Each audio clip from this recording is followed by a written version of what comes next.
ఇప్పటికే 3000 మంది కాంట్రాక్ట్ కార్మికుల్ని అకారణంగా తొలగించారు. ఇంకొక 1400 మందికి తొలగించడానికి నోటీసులు ఇస్తున్నారు.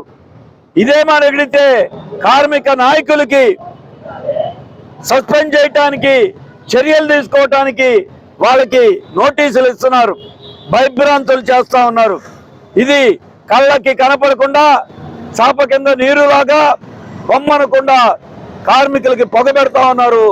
అందుకే ఇటువంటి తరుణంలో కార్మికులు నిన్నటి నుండి కాంట్రాక్ట్ ఉద్యోగులు నిరవధిక సమ్మె ప్రారంభించారు. 190 మంది కార్మికులు సమ్మెలో పాల్గొంటున్నారు. కానీ ప్రభుత్వంలో ఉలుకు లేదు, పలుకు లేదు. అందుకే కార్మికుల సమ్మెకి సంఘీభావంగా విశాఖ ఉక్కుని పరిరక్షించడం కోసం తొలగించిన కార్మికుల్ని మళ్లీ పనిలో పెట్టుకోవాలని వామపక్ష పార్టీలు కార్మికులకు అండగా నిలబడుతున్నాం, ప్రజలకు అండగా నిలబడుతున్నాం. ఈ పోరాటానికి అన్ని వర్గాలు మద్దతునివ్వాలి.